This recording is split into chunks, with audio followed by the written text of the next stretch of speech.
finally, a source of raw, real, and honest information on healthcare issues that matter most. Welcome to BS Free MD. From the latest medical information to how to stay sane as a doctor or a patient, no subject is taboo, no BS is allowed. Now, let's welcome your hosts, Doctors May and Tim Hindmarsh.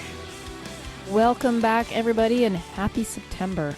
I like September because to me it's always the beginning of the new year because I'm always in a school mindset. So September kicks off the beginning of the new season, and we're starting something a little different this month of September, which is I'm trying to do shows in packages for each month. So this month we're focusing on the big F that we talk about, finances. Financial health is huge. It impacts our marriages, our emotional life, our physical life, if you're sick over money, spiritual wellness. So money is a big deal, and we're going to focus on that this month. And what better way to kick it off than with our guest today?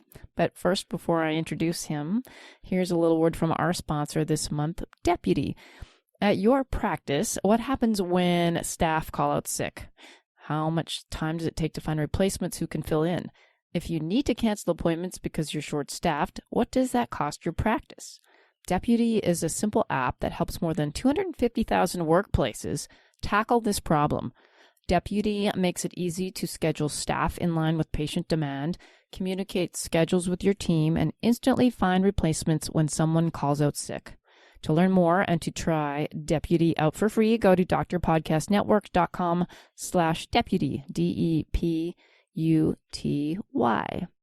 All right, so I'm going to introduce our guest today. I shot the sheriff, but I didn't shoot the deputy. Good thing, otherwise we wouldn't have that app, right? So, that's right. Good for you.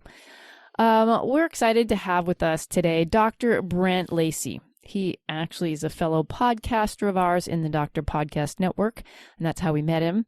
He is a practicing gastroenterologist. He is married to a physician, and he actually has a business and podcast called The Scope of Practice, which started in 2019 and has actually grown into a giant and valuable resource for the medical, dental, resident fellows, practicing clinicians.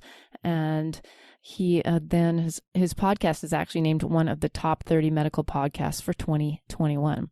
He helps healthcare professionals level up their leadership skills, their business, and their personal finance so they can have great careers and financial security that they deserve. He has been featured on numerous other podcasts and loves coaching, small community groups as well, and helping even non-clinical people master their money and their marriage.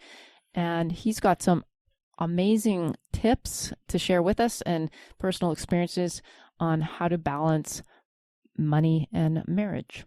So with that, let's get into the show. All right, here we are today with our special guest, Dr. Brent Lacey. Thanks, Brent, for being here. We're super excited to have you on to talk about money and marriage and medicine. Oh, thanks, May. Thanks, Tim. I'm super excited to be here. We had a ton of fun with you guys recording on my show, so I hope this is at least as good. Yeah, we had to spill all, so now it's your turn to spill all about your stuff, but hopefully it's all going to be good things on the money side, right? Well, and now it's our show, so we, the unexpectedness may ramp up just a little bit. The filter has been coarsened, shall we say. So, why don't you start with filling in some background a little bit? I know from having listened to you before on another podcast on John Jerica's non-clinical careers, basically about how you got started with the Scope of Practice and your podcast and what you're doing in the financial world for people. But I don't know that Tim knows it, and so share that for him and our audience today, basically how it was born and came about. Sure. I really got started actually even before I was seriously talking to hospitals and medical staff, I actually got started at my church. So it was probably about 7 or 8 years ago now that I started teaching Dave Ramsey's Financial Peace University at my church. And I think I taught the class a total of 12 or 13 times over the years. And we had a couple years where we just did a class a semester, and we'd take about 10 or 15 people through, and then started really getting into it and really just developed a passion for it, and started trying to expand it. And eventually we expanded it to a full-fledged financial discipleship ministry, and we were doing one-on-one coaching, and we were working with divorce care folks, and we were working with the benevolence ministry, and so people would come in and trying to they're just like little old ladies on Social Security, just trying to desperately to make the mortgage, and trying to stretch their money to the end of the month. And I mean, just doing some amazing stuff. And then started getting asked to do some talks at the hospital I was working at the time. So I gave a talk to the OR nurses on how to start a retirement fund for themselves. And then the residents asked me to come and talk to them about some financial topics. And it was interesting because the thing that was funny to me is that the same 5 or 10 questions kept coming up over and over and over again. And the thing that was kind of hilarious to me was to see that the little old lady who was on Social Security making whatever $14,000 a year on Social Security, she had the exact same questions as the dermatologist making $500,000 a year. They're all the same questions. They're all the same problems. It was kind of hysterical. And what I realized is that doctors don't make different mistakes with money. We just make the same mistakes with more zeros on the end. So, I mean, everybody struggles with the same stuff. It was just very interesting. And as I started realizing all this, the questions just keep coming up. There's the same questions over and over. And I started thinking, it would be great if I just had a blog or some kind of some articles that I could write that I could just send to people and say, oh yeah, I've answered this question. Just read this article and it'll walk you through it. I should have a blog or something. And then I thought, hey, I should have a blog or something. I wonder what it takes to write a blog. What's required of that? So I just decided, I'm just going to see what's required. What do you even do for that? So I started looking online and put a blog together and wrote 30 articles and threw them up and said, well, let's just see what happens. And then 6 months later, I decided, this isn't enough. I need to do more stuff. So what's good? I like to talk. I talk a lot. I can talk on a podcast. I'll talk to people on a podcast. Let's start what's required to start a podcast? And just decided, let's start a podcast. And that has been an amazing journey. So I'm 70-ish episodes in, and it has just been amazing getting to talk to folks like you and just some amazing, amazing people doing all kinds of really cool stuff.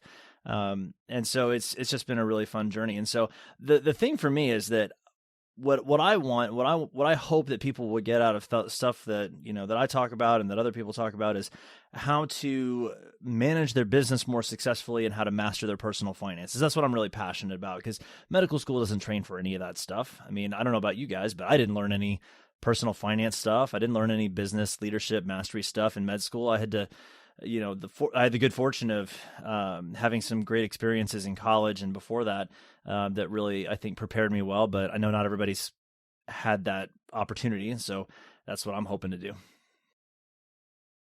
Yeah, it really is amazing. I always said that to graduate high school, there's 2 things you should have to know. You should have to know CPR, and you should have to have passed the personal finance class. So you understand compounding interest both from a debt perspective and from a investment perspective. Just really simple stuff. Like, this is really easy. It's way easier than, AP math classes of any kind. And it just is, it was amazing to me. And it was actually amazing to me when I looked at at our own life, how unbelievably disciplined we could be in certain areas. We used to run before we got, everything torn up in our knees and whatnot. And, I ran a bunch of marathons. May ran a whole bunch of half marathons and triathlons and this kind of stuff. And then you think, if you don't have the tools in a certain area, you really are just a tool. and we were kind of money tools. And it's weird because, May's family was, they were hardworking middle-class people. Mother was very financially savvy. She unfortunately passed away fairly early, but, her father's been very successful in retirement. It's never been an issue. I mean, my dad was a physician, was very business savvy, And we got none of that at home. Like, really, this is how you do it, and this is why you do it, which is actually amazing to me. Yeah, and we had very different backgrounds with money, which we actually talked about on another podcast with Christopher Liu on one of his. But his experience growing up with a father that had money, and it was the heyday of medicine back in the 60s, 70s, 80s, was like never a concern because they didn't spend wildly. They lived biblical principles, and it just worked out. And that's what sort of I think Tim grew up with, is that if you do the biblical things, it'll work out. Right? Yeah, if you put the money in the holy slot machine in the correct order and pull the lever with the correct Bible verse, it just works out. It was sort of what we got. I mean, it literally, talking about money was like talking about sex. Not like anyone's life's ever been destroyed by money or sex. Yeah. Right? And for me, it was, my mom was really financially smart because she worked in accounting background. And all I ever saw was, because my dad, that we were there very sort of lower middle class. It was like save, and never spend your money, and you'll be. So when we got out of residency, it was like, I am done saving. This is baloney, and I am going to spend some money that I've worked hard for. That delayed gratification. So we'll talk about that in a little bit, about some of those things that happened to us. But I think this is perfect, because what you said is that it doesn't matter if you're the little old lady on Social Security, you're the dermatologist or the neurosurgeon making $500,000, whether it's medicine or non-medicine, and for our listeners out there that are not even physicians or in the medical world, everybody struggles with the same questions, exactly what you said. So, let's start by what are those questions, the 5 main questions? Well, so I would say the first big question that people ask is really very broad and very vague. It's, what do I do first? That's almost always the first question that comes up. And that's going to be a little bit different for everybody as far as what the first thing is going to be. It depends on what your debt level is, what your income level is, what your struggles are, what your goals are.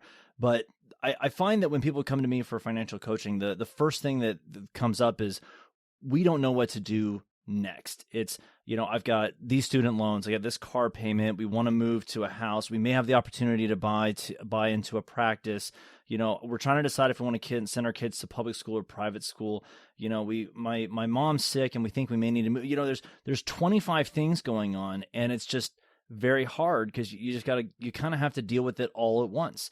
And it's kind of like medicine that way. If you don't address everything with the patient, then you end up missing stuff. But, if someone comes into your ER and they're coding, you're not worried about their hangnail, right? So, but which thing do you manage first? Well, you need a plan. And just like when you're in a code situation, it's ABCs, right? Well, I guess it's BACs now, or CABs now, the circulation, airway, breathing, which, by the way, I'm still upset they changed that because, dang it, it's the one mnemonic device I bothered to memorize. I know, exactly. But I think that's an apt analogy, So when you come into a code situation, you focus. It's like, it's okay.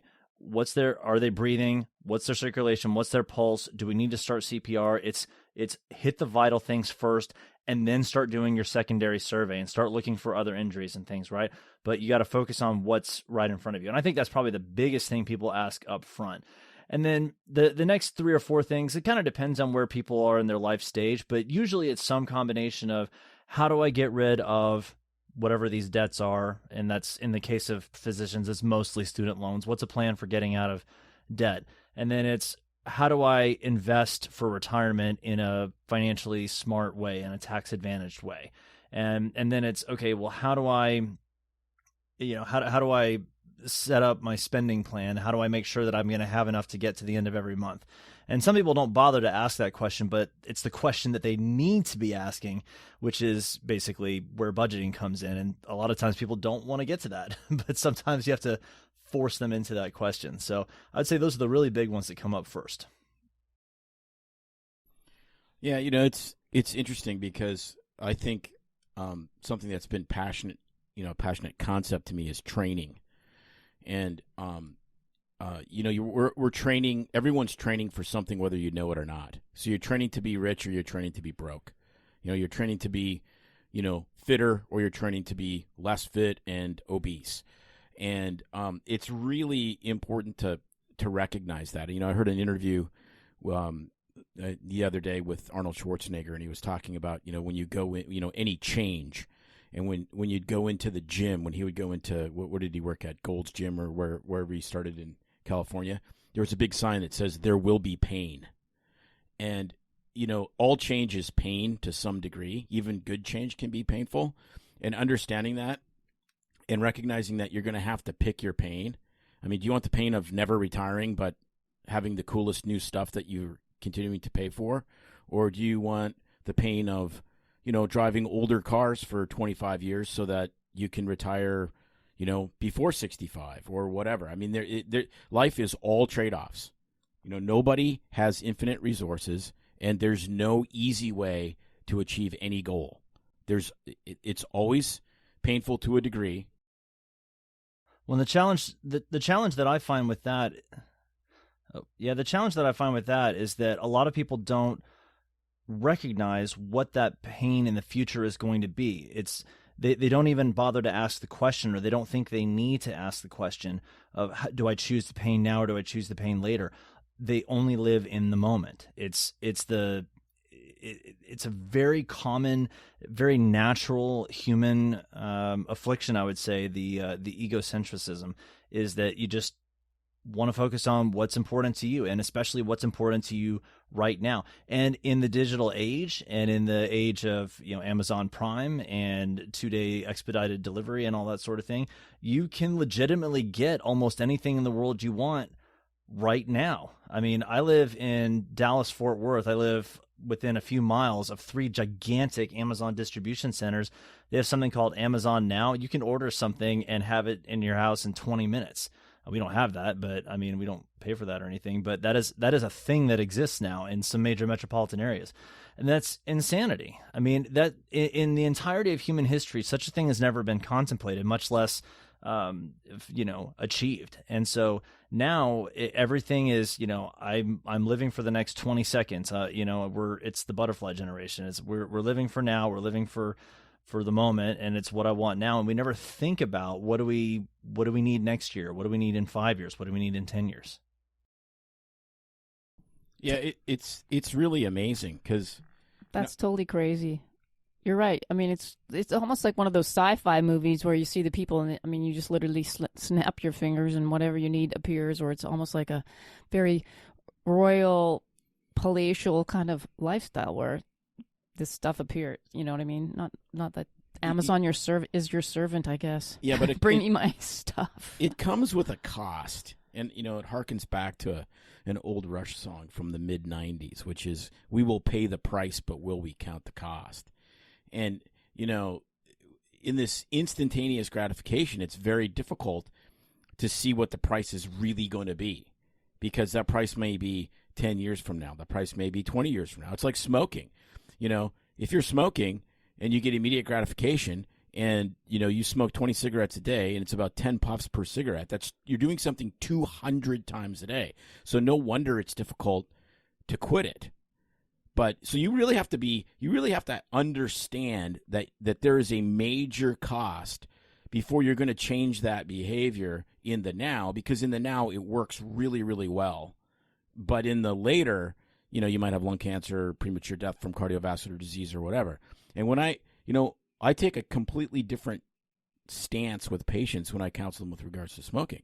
I tell them, I say, "Why do you smoke?" And they tell me, "Well, because, I'm a bad person," or whatever. They really it's very negative. And I said, "No, you smoke because it's awesome. But it's more awesome to not smoke and to not get COPD and to not have these downstream risks. You just need to understand that everything in life is a trade-off. So you're going to have to trade off 2 or 3 months of physical pain for a super amazing long-term gain." And that can be a difficult conversation, obviously. Well, and especially it can be difficult when you've got someone who can't see or doesn't see what the long-term gain is going to be. So in the case of money, for example, the choice to buy a house that is 20% less expensive than you otherwise could afford, or that the bank would otherwise be willing to lend you the money for, is going to translate to a greater nest egg when it comes to retirement. But that's 30 years from now for a lot of people, or 40 years from now, or 10 years from now. And that's a long time. And it's hard to look that far in the future for most folks and just believe that that is the way that it's going to be. And so part of what I try to bring for folks when we start having these kinds of conversations, part of what I try to bring with me is a sense of hope, that there is something to be gained. That, what is our ultimate goal? What is that dream? What is that vision at what's waiting for us at the end of the line? But then also very practical, very logical, very data-driven numbers, and show people, okay, look, if you invest X number of dollars at Y% interest rate for Z number of years, you'll have this amount of money, and that'll generate this amount of income every month for the rest of your life. So you start breaking it down into small steps like that and say, you need to save $400 a month in retirement for the rest of your life, and you'll be fine, or whatever the number is based on their current situation. And you start to break some of these things down, and it becomes less nebulous. It becomes less vague. You can get very practical and very specific, but it starts with asking some of those questions and having some of those conversations about, what do I really want? What's most important to me? And not just now, but in 20, 30, 40 years. I think you hit the nail on the head right there. It's actually stepping back, and from what I've learned finally, at this point in my 50s, is really looking at, what is your goal in your life? So what is going to be the big picture? Where do you want to be in, let's say, imagine living to 90 and then say 80 and working backwards. And what is the super long-term goal? Where would you like to see yourself be? And then what is like the medium-term goal? And then dial it back to, okay, what about short-term? And then when people can lay it out and go, okay, yeah, no, I don't want to be broke. I don't want my kids to be taking care of me, or the state, or the country, at the mercy of the government. So I want to have enough to be comfortable, and define what that means. And then you can go back to, I want to be able to retire at this age, and then I want to have what my middle age looks like, and then I want to be able to enjoy some of that money in the meantime. You can then, I think, hone in right on the nitty gritty and get to the part of the ugly B word, which I like to, use as just sort of focused money planning. But then that becomes more acceptable to people, because they're like, okay, I have these goals and plans, and I want to be in control of it. And how do I do that from here on out, if that makes sense? I think if people ask themselves what they really wanted, even now, it would totally change the paradigm. Because I noticed for us, with the financial mistakes that we've made, you kind of get thrown into the stream, and if you don't understand that you need to swim diagonally and have your feet up, so when you're going through the rapids, you're not head down and smashing into rocks with your head, you're smashing into rocks with your feet. If you don't have a deliberate plan on, okay, where do I want to go and what do I want, the stream will take you wherever it wants.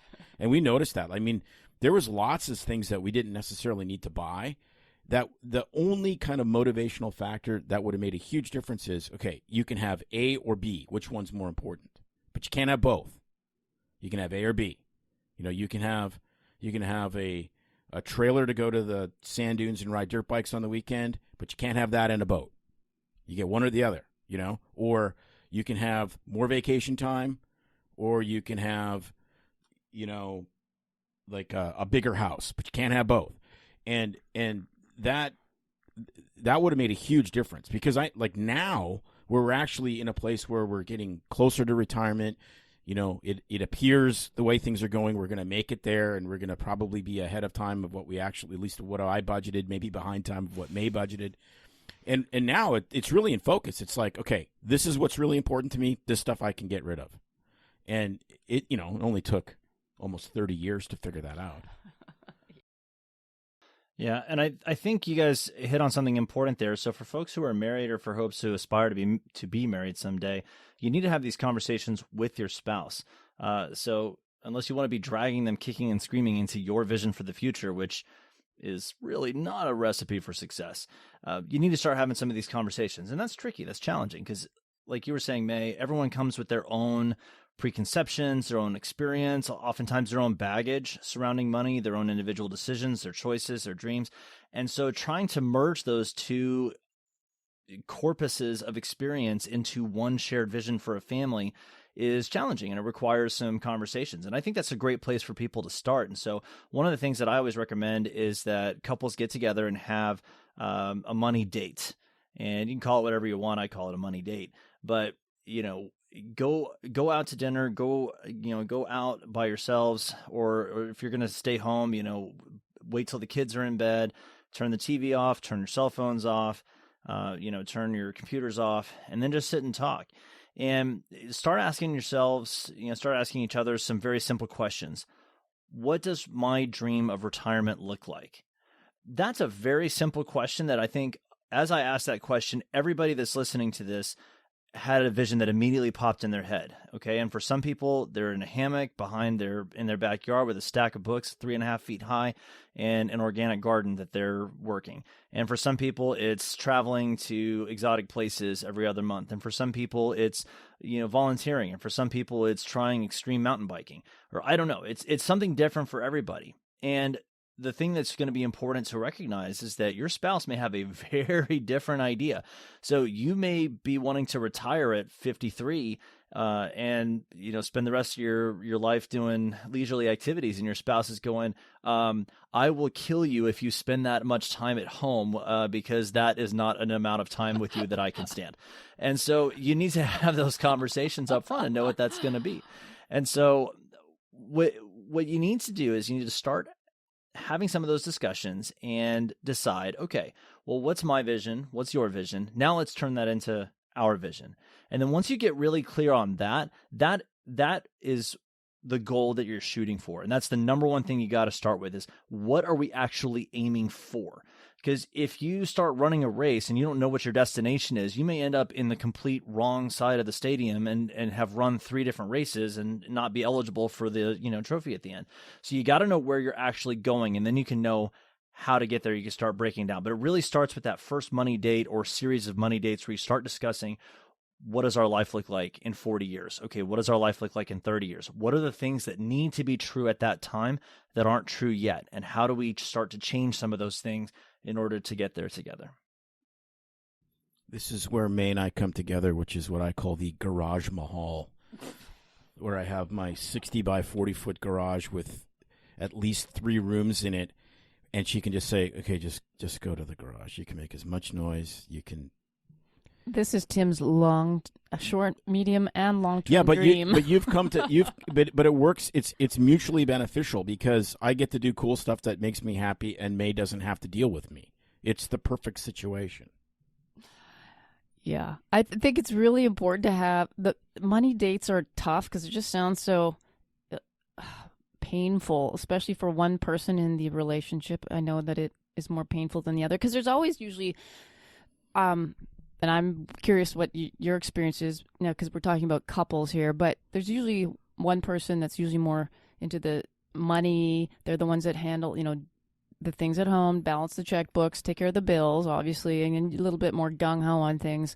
Another person that's just like, yeah, okay, take care of it. Or one's the spender and one's the saver. One's the spender and the saver. So that's when I think it can be, working through even just saying money date, the one person goes, groan.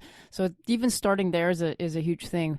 But I think that's a really good point. Can you, let's back it up a little bit. So what about even going back to before people get married? I mean, I'm thinking talking about money is really a huge foundation of a relationship. I mean, it's the biggest reason couples get divorced usually is financial issues. So this is something that people should be doing, I mean, even if in their pre-marriage counseling phase, right? 100%, absolutely. And I'll tell you something else. Is you mentioned that, May, that the number one cause of divorce in North America is money problems, money struggles, money fights. And the number one source of marital discord is money issues. That is absolutely true, and it's been true for a long time. So if you can get on the same page with money as your spouse or as your betrothed, and get that settled early in your marriage, you will save yourself so many headaches and so much frustration down the line. So yes, I 100% believe that financial discussions have to be part of premarital counseling. By the way, I highly, highly encourage premarital counseling, whether you're religious or not. Even if you just go see someone or see a trusted friend or a couple that's been married for 50 years and say, hey, we want to pick your brain for 4 hours and find out, we want to have a marriage that lasts 50 years. How did you guys do it? And just ask them a bunch of questions. But get premarital counseling if you haven't already done that. But money definitely needs to be a part of that for sure. So when Catherine and I we're getting married, so we went through fairly extensive premarital counseling. It was about 6 weeks, and we met. We spent hours and hours with our mentor couple, and we had an entire week dedicated to nothing but finance. It was the whole subject. It was very in depth, and I think you have to have those conversations. Now, one of the things that you had mentioned, May, is that there's one person who's going to be more gung-ho, more into it. Hopefully at least one person in the relationship is somewhat into it. Otherwise, you're both going to have to learn it. You're screwed. But what I recommend to folks is to designate one person in the household as the household chief financial officer. I mean, call it whatever you want, but have one person who kind of nerds out on this stuff, who actually enjoys the mechanics of it. That person's responsible for creating the budget, maintaining the bills, making sure that actually the investments are done the way that you set up and agreed to. They sort of manage the details, the actual practical application of it, but that person is only the actor for the couple. So the couple together constitute sort of the CEO, right? But one person is getting directions from your shared vision. So the household CFO, it's not their job to impose their will or their thought of what's best on the other person. It's just their job to execute on stuff. And so the thing that you can do if you're designated as a household CFO for your relationship is to take that burden off of your spouse. You know, if it's something that really stresses them out and they really don't enjoy it and they're not very good at it and they just get worried and sweaty thinking about it, then that's something that you can do to love on them, is to take that off of their plate. But it's very important, very, very important that both of you have equal say when it comes to any financial decision. It's the household CFO doesn't get to make unilateral decisions, and the other person doesn't get to abstain from decisions. That's another thing that's very important, is that oftentimes one person will say, well, I trust you. You do what you feel is best. No, that's not good. It needs to be a shared decision process. You can't abdicate your responsibility, because that very often leads to bitterness and resentment, and then someone will come back a year later, 5 years later, like, I can't believe you've been doing it this way this whole time. I should have just taken this from the first place. It's just a recipe for problems. So have these shared money dates, have these shared conversations, and then one person take charge of actually executing on those. And if you decide you want to change it, come back together and revisit the subject. So what do you think? Because I've talked to various friends that have done this a whole bunch of different ways. The his money, her money. That's always kind of driven me crazy. It's like, what, you trust her enough to sleep with you, but you don't trust her enough to, like, spend within the budget. That's kind of been my slightly crass way of looking at it. The way, when we finally got stuff kind of more or less sorted out, what we did is we just said, look, there'll be a discretionary amount of allowance that each other gets. All the money that we earn, whether I earn more or May earns more that month, it doesn't matter. It's going into the Hindmarsh Enterprises, our personal finance, and it's getting doled out in certain ways. This much, this goes to giving, this goes to mortgage payment, investments, et cetera, and then here's your allowance with which you can burn on anything you want. And that's a no holds barred. If you want to spend 100% of it every month on shoes, be my guest. That would be Tim. Probably. Imelda Marcos. Or if you want to, save it all and buy something, it doesn't matter. That is completely non-discretionary. We just set that aside. So, if May sees something or I see something that you get a good deal on, you don't have to worry about it. Everything else is negotiable. But we do know couples where they don't. They have their own money, and then they have some system set up where they agree on how to split the bills, pool it together to pay the mortgage, etc. So what tell us and our audience what your thoughts are on that. So I'm very much in favor of the fun money account idea that you guys are talking about, where each month each person has a designated amount of money that they can do whatever they want with. So if I want to save up for 6 months and buy an awesome Lego set, which I totally would, I can do that. Or if my wife wants to go and have coffee with friends once a week, or whatever, you can spend it however you want, and then that saves you actually a lot of fights, because then that money is already pre-spent in your mind. And so you don't have to worry about, oh man, they went and bought some new shoes, or they went and bought this thing. Did they get it on sale? How much did they spend? It doesn't matter. It's their money. They can do whatever they want. And it actually completely flips the conversation around. Now it's an opportunity for you to celebrate with them. And you can just be excited about this purchase they made. It's like, I bought this thing, I saved up, or this is something that I was just super excited about, and so I decided to buy it. What do you think? And instead of thinking, oh man, how much did they spend on this? It's just super cool. You use your allowance to buy that? That's outstanding. I love that. It looks great on you. Man, that's fabulous. Let's go out tonight and celebrate. Whatever. So I'm very much a fan of the fun money account.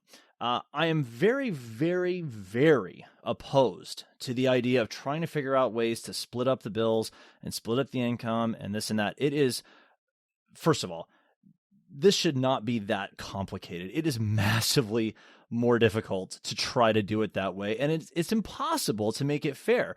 So I've seen people try to Harry Houdini their way into and out of a variety of different scenarios. And what always ends up coming up unfair, it's, well, I'll pay the rent, you pay all the utilities and the food bill. But then this one month, the food bill is way higher. And you're like, well, you're not paying your fair share. Or are you paying your fair share? Well, I don't know, but you're eating the food and I'm paying for the food. It's like, yeah, well, I'm paying for the rent and you're using the house. I mean, it's like, it just gets ridiculous. It's just so complicated. It's annoying, and it should not be that difficult. It should not be that time consuming. So, but more importantly, and this is really gets to the heart of the matter, I think, much more important is that it underscores the fact that you're not really united as a family. And so to Tim's point, what you were saying earlier, if you're going to give yourself wholly to this person, in this marriage relationship, and yet you keep certain things separate from each other, like, money. You keep your income separate, her income separate, his income separate. You keep these bills separate from those bills. You're not truly united as a family. You're a joint venture. You're two business partners, essentially. And so I am very much a fan of the idea that when you get married, you are one, not you are a joint venture. So you need to combine everything. Before you get married, don't combine anything. Okay. I have definitely seen people that were engaged that bought houses together and bought cars together, and then they break up and it's a complete disaster. So before you get married, don't combine anything. After you get married, combine everything. You are one person, you are one family, you should have one pile of money. So you don't have to think about, so my wife has not had an income for years now. And does that mean that her opinion doesn't matter anymore because she's not earning any money currently? Or does it mean that she has a certain percentage of a worthy opinion based on the number of years she worked before that? It's ridiculous, right? So whether I earn more or she earns more or whatever, it doesn't matter. Put it all in one pot. It's the family money. It's the family decision of what you're going to do with it together.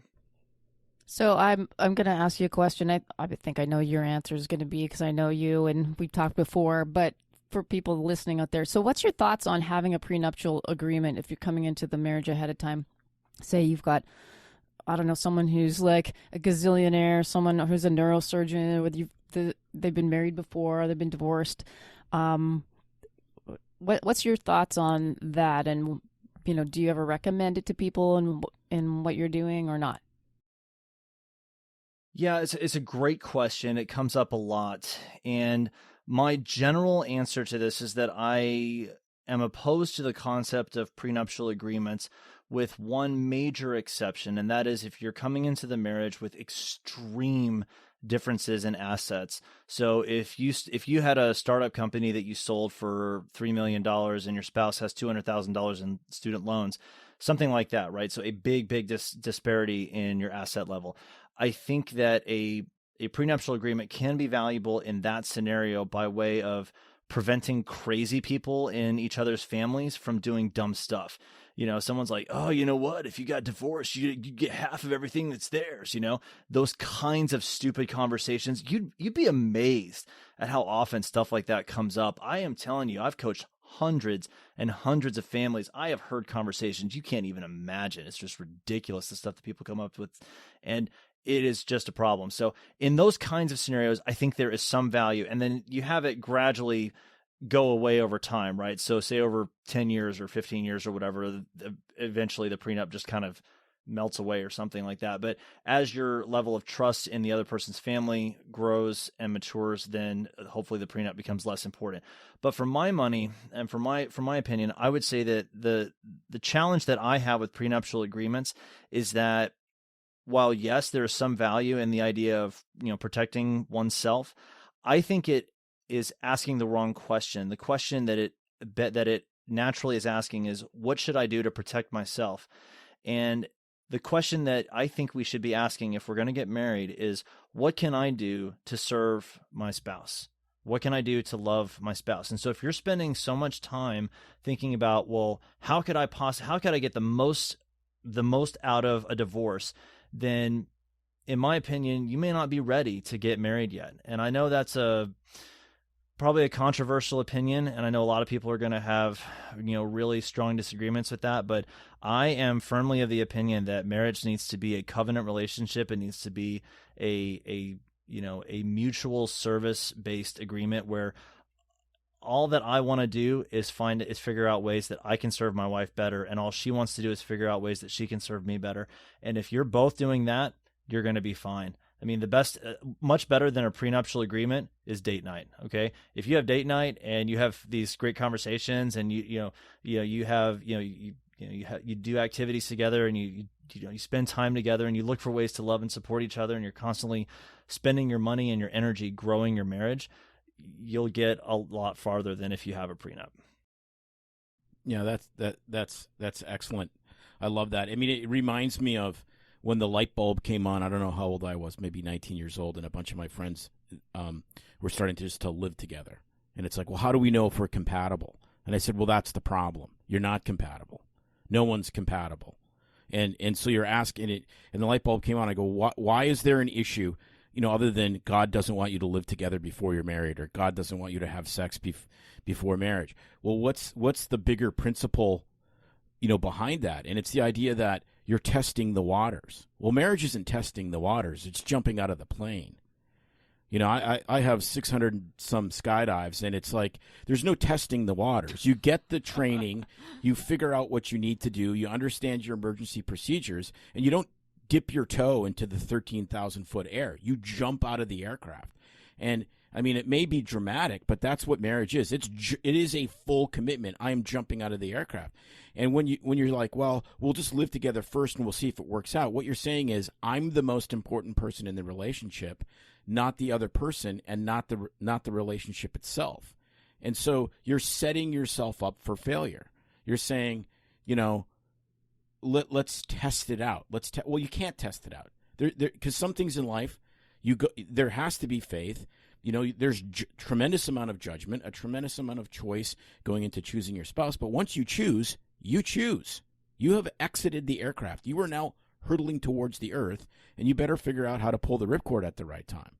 And I mean, I'm very passionate about that, because if May and I would have had the attitude of, we're going to test the waters and make sure we're compatible, we wouldn't have lasted 18 months. And, we're going on 30 years. And a lot of it was because it was the attitude. It was, it wasn't. It was all me. It wouldn't have been It wouldn't have been At a that point, prenuptial. it was all me. It wouldn't have been a prenuptial agreement. It would have been a non-homicide agreement. There was so much going on, but yeah. Oh my gosh. So what about the part where people are struggling, whether it's the premarital counseling to, 10 years into a marriage, 30 years into a marriage, you're having these date nights and you're having trouble getting on the same page as far as goals now, because, that all changes with depending on your age, where you're at in your life, and goals change.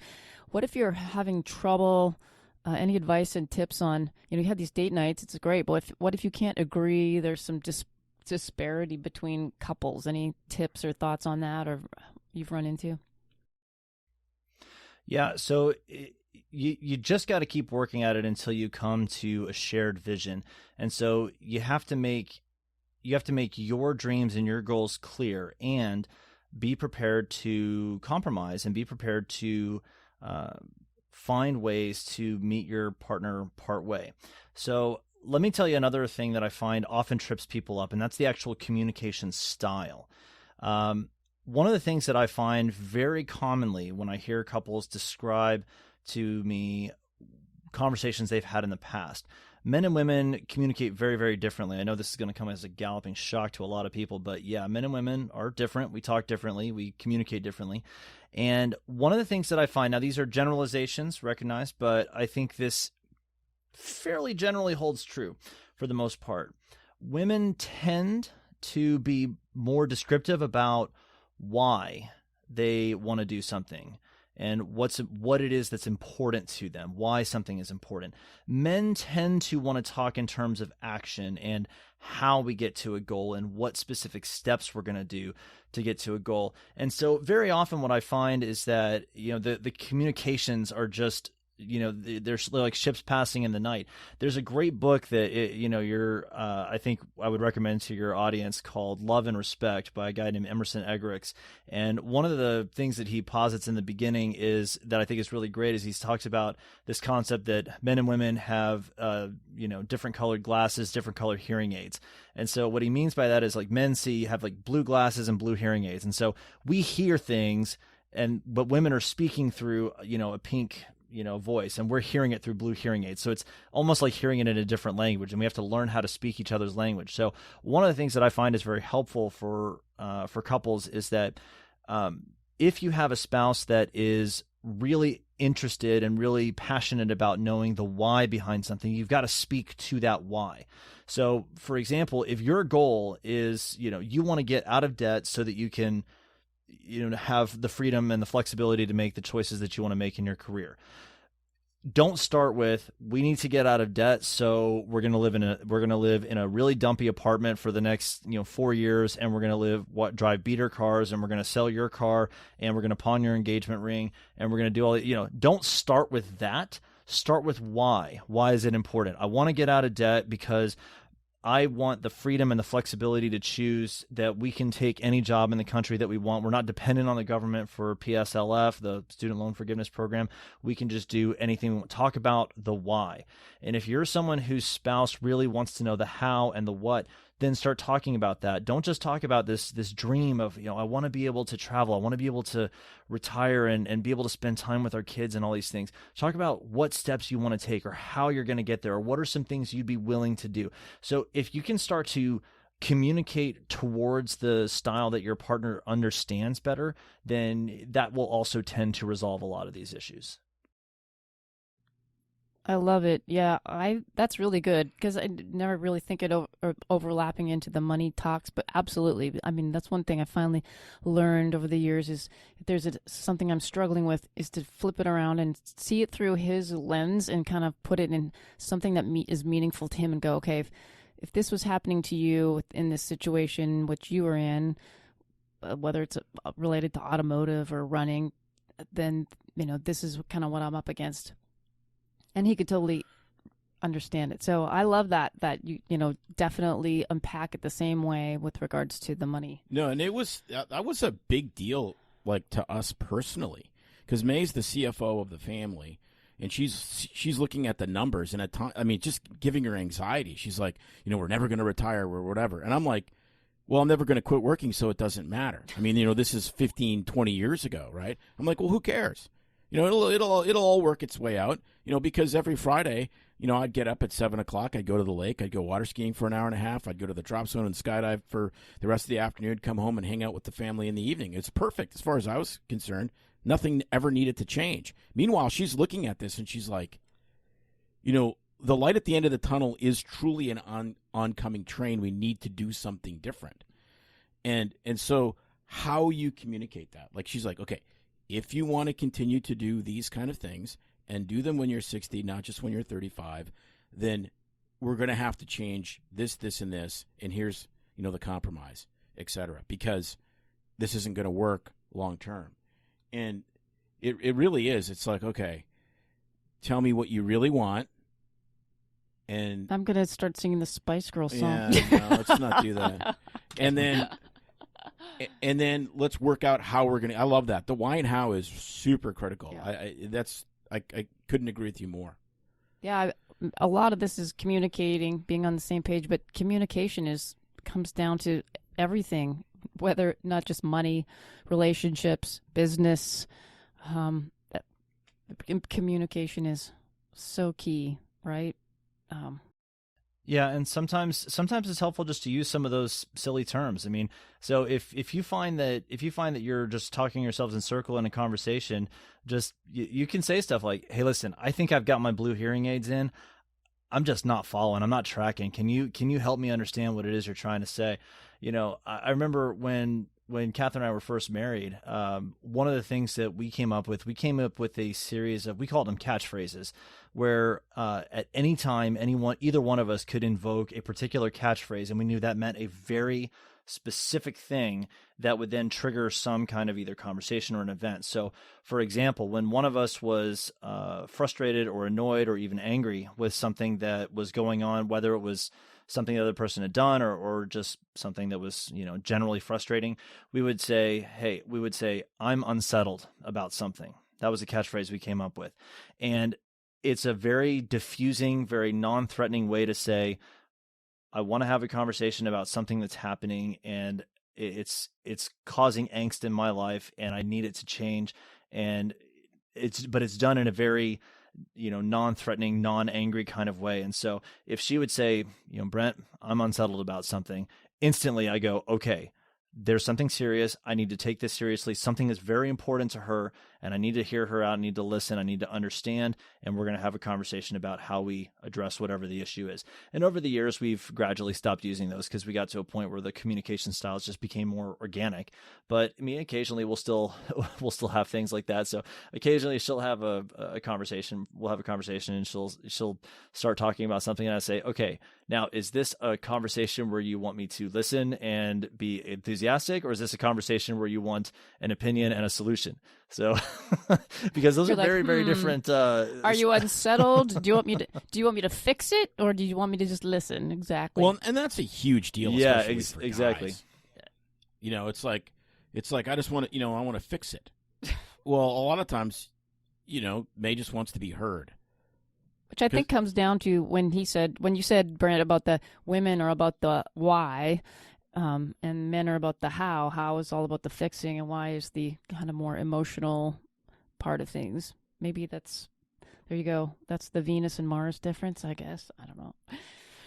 Yeah, and here's the thing that's interesting is none of this is particularly new stuff. I mean, all the stuff that I talk about on my podcast, all the stuff that I've talked about with coaching over the years, this is all very ancient wisdom. So interesting trivia fact, did you know there are more Bible verses about money than there are about the subject of love? I mean, it is everywhere. It is an incredibly important topic. So now whether you're a Christian, whether you're religious or not, the point is that this has been a problem going back to time immemorial. I mean, this is one of the oldest problems in the world. And physicians are not immune to this. We make the same kinds of mistakes. Like I was saying earlier, we make the same kinds of mistakes, just with more zeros on the end. So we tend to overspend. We tend to not plan. We tend to not want to budget. We tend to not think about how we intentionally model good financial behavior to our children.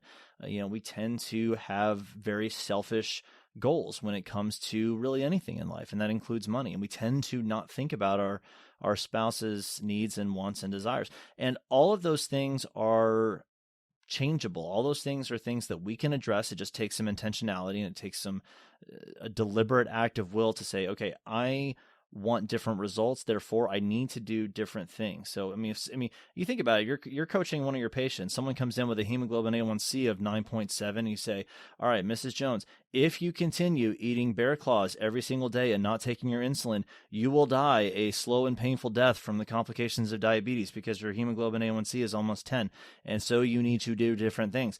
And so the same kind of thing holds true in your marriage and with your money. If you want different results, you have to do different things. Yeah, it's interesting, though. It's also how you communicate it, I think, is critical. You brought up the hemoglobin A1C, and I always imagined what Trump would be like if he was a family doctor in that situation. You're eating you're fat. Your problem is fat. You have a problem with blubber. You're going to die from blubber. Okay? All right? And so that might be true, but it may also be entirely unhelpful and have the exact opposite effect. And so, so much of the art of communication isn't just what you say, it's how you say it. No, I was waiting for you to do that. Blubber. Another thing I think is really important is to assume the best about your spouse. Don't assume wrong motives, okay? You need to assume that your spouse has your best interest at heart. If they don't, you probably need to be sleeping with one eye open anyway. But my guess is that that's just not the case for most relationships. So if something happens that, your spouse goes off and spends money that wasn't in the budget, instead of going, oh, she's trying to wreck us, he's trying to wreck us. Instead of that, it's, okay, I don't think I've done a good enough job communicating why sticking to the budget is so important to me. So I need to talk about that more, or we need to have a better conversation because we're clearly not on the same page with things. And so instead of assuming sinister motives, assume the best about each other and then find ways to come together and have some of those conversations. And it could be as simple as just start with one thing. If you've been fighting about money for years and years and years, start with one thing. That's easy. Pick one small thing that you could have a conversation and not fight about. Like, where do you want to go for dinner on Saturday night? Okay. And if your spouse seems to have a strong opinion, then go with that and just have a successful conversation on it and then build on that. Because in the next conversations, you remember we had a conversation about where we're going to dinner and where we're going out to eat, and it totally worked and we agreed on that. We can agree on that. We can agree on more stuff, and you start to build on stuff. So start to build on some of those successes, but have those conversations. It's just so critically important.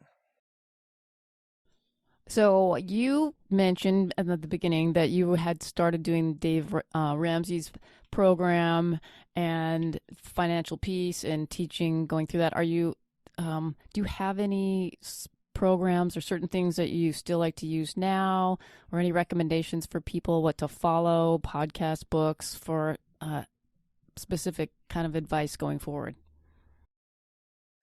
Yeah, there's about 1 million books out there and a million podcasts. People are certainly less welcome to listen to mine. We talk about personal finance stuff, so it's the scope of practice.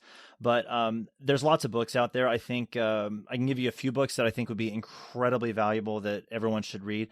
The Millionaire Next Door by Thomas Stanley, and the corollary to that was The Millionaire Mind. He wrote studies of millionaires and decamillionaires, respectively, and what the average American millionaire, what do they look like? What do they do? What do they spend their money on? How do they invest their money? What's their job like? Interestingly, another book that was written, this was a few years ago, is called Everyday Millionaires. It was a study of 10,000 American millionaires. One of the things that really impressed me, and I don't think I should have been surprised by this, but it was still very interesting. They looked at, among other things, what are the top 5 professions for American millionaires? So number 1 is accountant. And that kind of makes sense, right? So, smart, good with money, decent job, make a decent living. Okay, fair enough. That's number 1. Number 2 is engineer.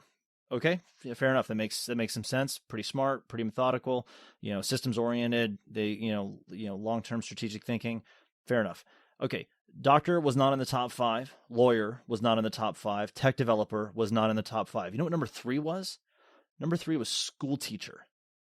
It was school teacher. Was number 3, the third most common job. I thought it was like a laborer or something like that. Yeah, the third most common job done by American millionaires was school teacher. Some of the most underpaid people in our society, according to a lot of sources.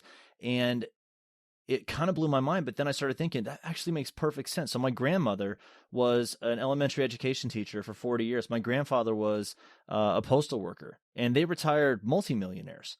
And it's not anything revolutionary. It's spending less than you make. It's saving for the future. It's having an intentional plan. It's sticking to a budget. It's all very, very basic stuff. So, but anyway, so The Millionaire Next Door is a great one to read. Everyday Millionaires is a great one to read. The Total Money Makeover by Dave Ramsey, if you're looking for just a very basic step-by-step plan for how to get out of debt and how to save for the future, is a very good one. If people want to download, I've got a reading list I put together of some really excellent personal finance books and investing books that if you read those 10 or 15 books, it's like a master's class in personal finance. You'll do very well. And so if people want that, they can download that at thescopeofpractice.com/reading list. And if you read one book on personal finance a month in a year, it's like having an MBA. I mean, it's really, really good.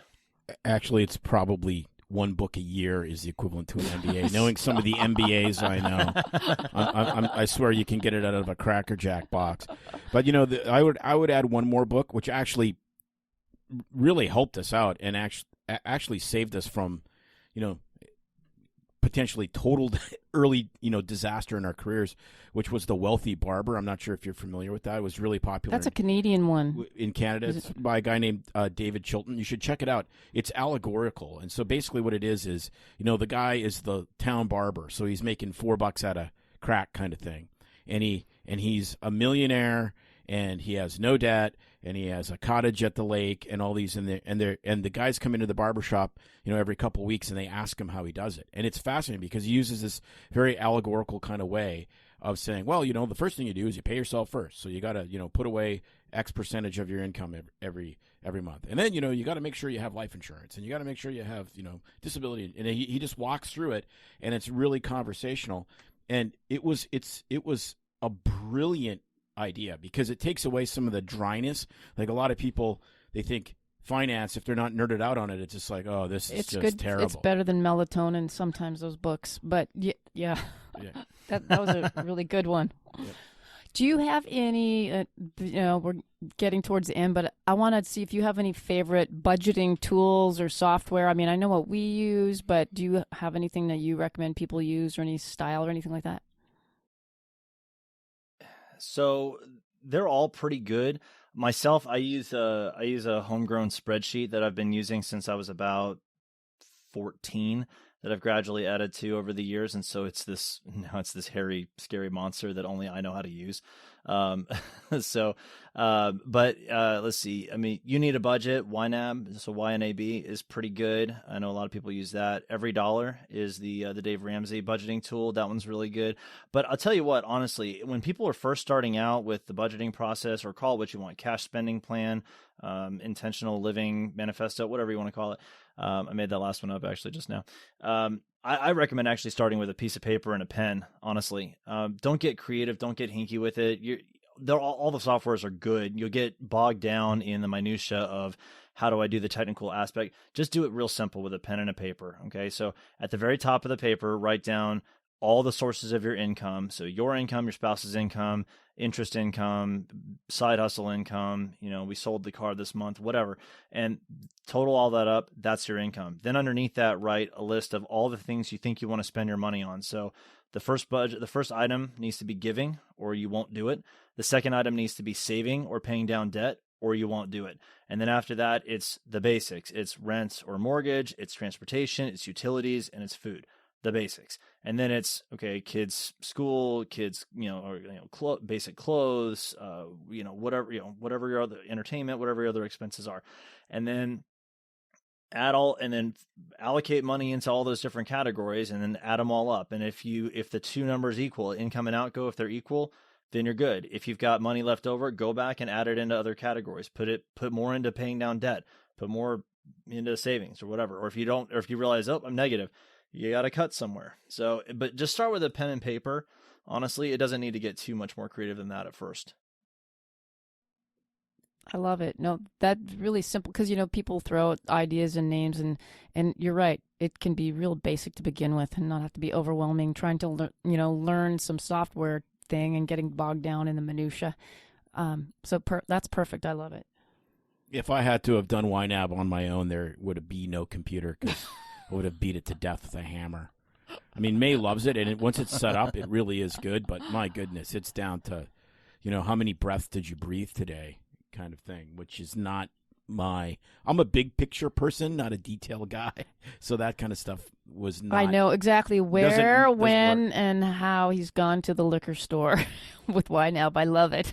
Well, then I have to get cash because you have to have an actual hard cash because otherwise, how can you hide your liquor and drug deals? You can't hide on YNAB. Yeah, this is great. It's just it's the. So, any other last thoughts, tips, things you want to throw out there that we haven't sort of reached on already? The biggest thing that I would want to tell people is that there is hope. So wherever you feel like you are, and most people in the country are hurting in one degree or another. They feel like they're not as far along their goals as they should be, or they feel like they're struggling in some area, or they have emotional baggage or financial baggage or debts or something.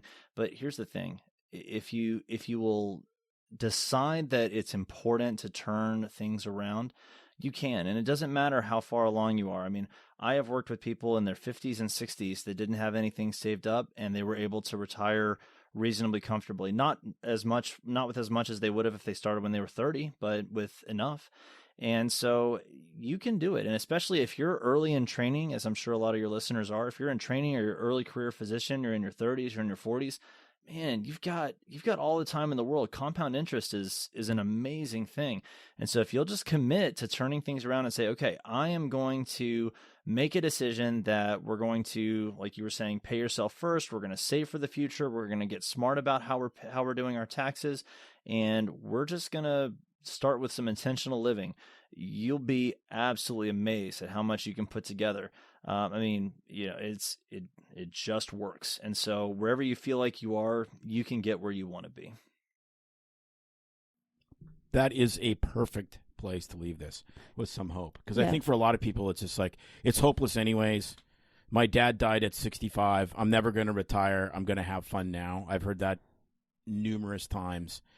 And, it's like there's hope. You can, and I know for us, it's amazing how quickly, when you're really intentional, how quickly you can turn things around. No doubt about it. Yep. We are living proof of that for sure. So if our listeners, audience wants to find you, where would you prefer that they get a hold of you, reach out to you? Tell us what social platforms and your website that they can go to. So I'm on all the platforms. So LinkedIn, Instagram, Facebook. But the website's probably the best. You can access the podcast through there. That's probably my primary medium, is the Scope of Practice podcast, which was going to feature Tim and May in the month of August. Super excited about that. So definitely got to check that out. But the website is thescopeofpractice.com, thescopeofpractice.com. And for your listeners, I actually put something together for you guys. So we were talking about ways to have fewer money fights. And so I put together a little guide for folks. I call it 3 critical tools you need to level up your family's finances. So it's got a guide to help you create a budget. It's got a guide for having some of these money conversations, and it's got a guide for setting reachable financial goals together. And I put that together for you guys. So it's free for your listeners. You guys can download it at thescopeofpractice.com/no-money-fights. So awesome. That's something I put together for you guys. And you guys are, I hope that people listening to this will take that stuff and, go change your family tree, go change your family dynamics, and go live the best life you can. Outstanding. Hey, thank you so much for that. We will link all of that in the show notes. I'm super excited for our audience to have that available. That was so kind of you. And I agree. I mean, money matters. It's a big part of our health. Financial stuff is a big part of our, spiritual, emotional, physical health. If you don't have that right, everything else suffers too. So thank you so much for being here on the show. It's been super fun, and I know I could have talked for another hour or two about stuff, so maybe we'll have you back on here and dig into some stuff deeper in the future. Thanks again. Hey, thanks for having me, guys. I'll come back anytime. Okay, if there was any theme about what Dr. Lacey was discussing, I think it really comes down to living intentionally. It really, if you don't set a goal, you'll never reach a goal. And life is really strange that way. So many people just kind of get into the stream of life and they just start bouncing off the rocks, and then they wonder why, their house isn't paid for in a timely manner, why they don't have enough to retire, why there's so much money stress. Well, because they never made a plan. And plans don't save you. There's no 100% guaranteed plan of success. But if you don't plan, there is a guaranteed 100% chance of failure. And that's just how life is. It's just, it's like raising kids. Mm-hmm. You can do everything right, and you can still have a kid that ends up very troubled. But if you do everything wrong, you're guaranteed to have a troubled teenager. So, I really... Some really good, takeaways from today. I mean, I'm like, more money, more problems. Just bigger problems. More problems! No goals, more problems, no direction, and no shared agreement-making, decision-making with your significant other. Big strife. And that's a really big deal. Like a really big deal. It really blows my mind how many even of our friends have the his money, her money, and they don't really, and never the twain shall meet. Yeah. And it's like, it's bizarre how that is in life, right? Like it's like people will sleep together on their second date, but there's no way in the world you'd let that guy that you just slept with go into your purse, because that's actually way more intimate. Would you let me drive your Corvette on the second date? See, I knew it. Anyway. Which Corvette? Remember to have no more money fights. Dr. Lacey's given us a special deal. I'll link that in the show notes on his page at thescopeofpractice.com. It'll be /no money fights. And to help you out, not have a problem or any fights, I guess, at work, remember our sponsor today, Deputy. Reminder that if you want to boost efficiency across your practice and make staff scheduling easier, try the Deputy app. You can try this award-winning technology for free by going to drpodcastnetwork.com/deputy. That's drpodcastnetwork.com/DEPUTY. So stay tuned for next week, where we're going to bring you some more fun financial tips to keep your wallet and you healthy. See you next week. It's no secret that medicine is a bit, uptight. That's why Tim and I created BS Free MD, to mix things up a little and have fun in the process. Besides, we are having these exact same discussions all the time, so we thought we might as well invite everyone to the party. If you really like us, you can get plenty more, and maybe see one of Tim's cool tattoos on our Instagram or Facebook pages at BS Free MD. See you next time.